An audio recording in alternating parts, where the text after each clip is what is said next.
Hey, what's going on, people? It's Guns Fryer from Next Gen Tactics, and I'm not sure if you've heard the rumors swirling around the internet concerning Call of Duty Modern Warfare 3, but there's a couple that I want to talk about quickly.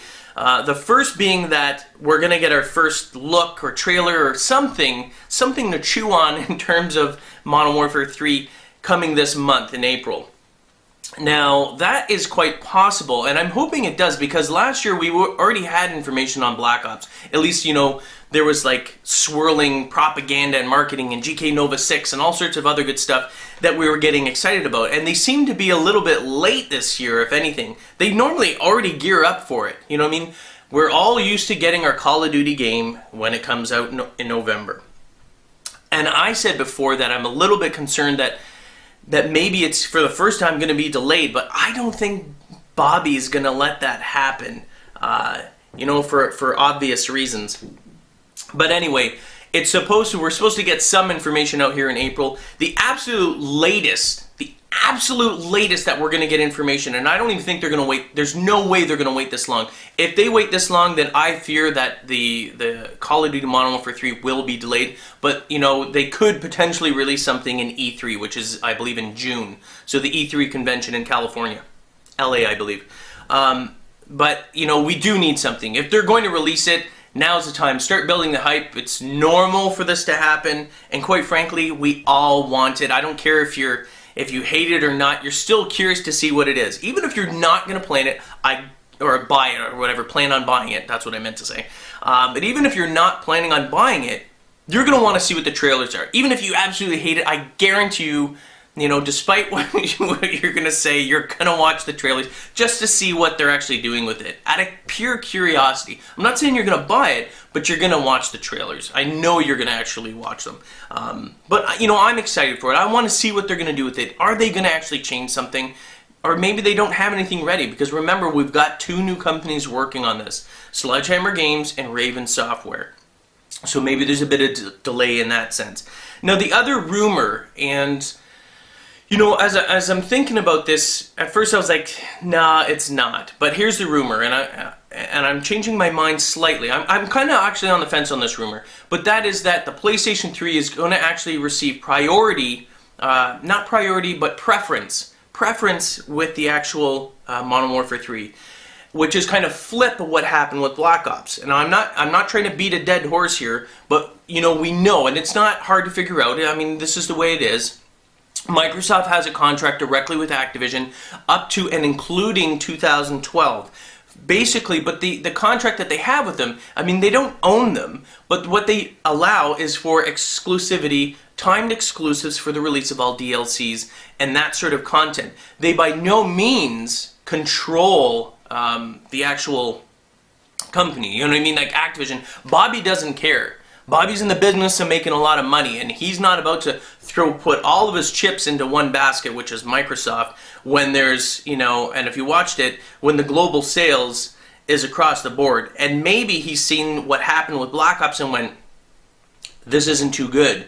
Yeah, I mean, we have Xbox 360, but everybody knows that a multi-platform game outperforms any exclusive title. If you made a Call of Duty exclusive to the 360, someone else is going to make the next greatest first-person shooter that's across the platforms, and that's going to absolutely destroy Call of Duty. Bobby at Activision is not about to do that. He's not stupid, so he's not going to let that happen. And I think what happened was, even if it wasn't intentional, I'm not saying that they did it, because obviously, like I said, they don't want that to happen. What happened with Black Ops release, whereas the 360 was functional and everyone else was struggling for dear life, is a nightmare for that company.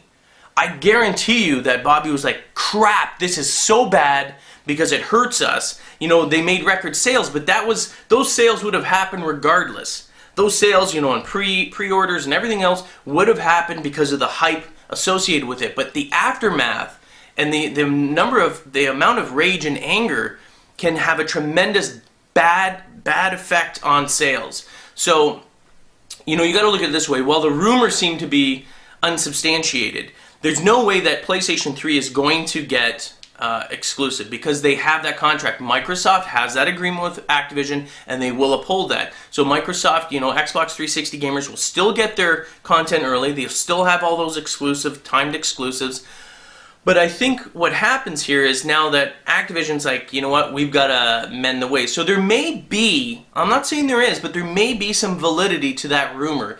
In the fact that not necessarily that they're going to give preference to the PlayStation 3, but they're going to be damn well sure that it's actually absolutely seamless across. There's no bad ports, there's no 360 works amazing, and PlayStation 3 and PC and Wii just choke and fail miserably, because that's exactly what happened. I think they're really, there may be some validity to that, but I think they're maybe stretching the truth a little bit, saying that PlayStation 3 is going to get preference, and I don't think that's the case. But I think they're going to really, say, okay, we've got timed exclusives for 360, but put the same amount of damn energy in the other platforms, because if this happens again, then it's going to have a bad effect on the Call of Duty series. Absolutely will. You cannot do something like this. If you had back-to-back, if you had the same epic fail for Modern Warfare 3 with the Call of Duty again this November, I guarantee you the sales are going to plummet. People will rage. It will have a bad effect on it.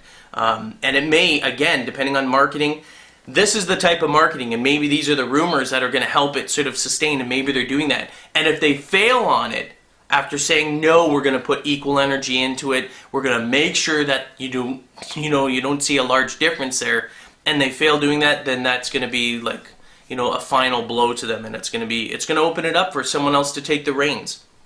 Anyway, so that's it. The rumor is information in April, this month, and I hope they're right. I want to see what's going on. I'm very, very curious. I'm a huge fan of Call of Duty, so I want to see what's going on there.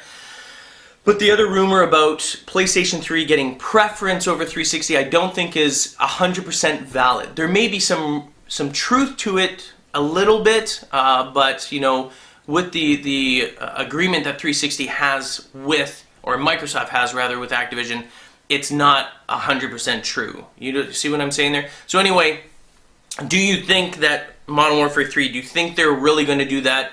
I'm curious to know. Leave your comments below as to whether or not Modern Warfare 3 is actually going to do a proper launch and not have this epic fail. Do you think they're actually going to give preference to PlayStation 3? I personally don't. Maybe you do. Maybe you think that they're actually going to do that because of global sales. If you recall 2010, they're saying that the PlayStation 3 finally surpassed the Xbox 360. And I'll put a link in the description if you haven't seen that already. I explained the numbers to you and what they mean and why the analysts have actually said that. But anyway, do you think it's actually going to be fine this time, this launch? And if we don't get it in April, do you think that it's going to be delayed? Because we haven't heard anything. It's very, very odd for Activision and a Call of Duty title not to have anything right now to chew on. It's very, very odd. And I think, I'm not saying that it's going to for sure, but if there's nothing here this month, I think there may be trouble. And then if it's going to be delayed, technically should be delayed, but they're going to push it for November, then we're going to potentially see another fail. And I don't know what console or platform it's going to be on, the PC or whatever. That's bad news. If you got to delay it, Activision, delay it. Don't give us crap. Give us a finished product. That's all we ask. Or at least that's all I ask. If you guys don't want a finished product, that's your problem. Anyway, leave your comments below. I'm curious to know what your opinions are on this matter. Peace.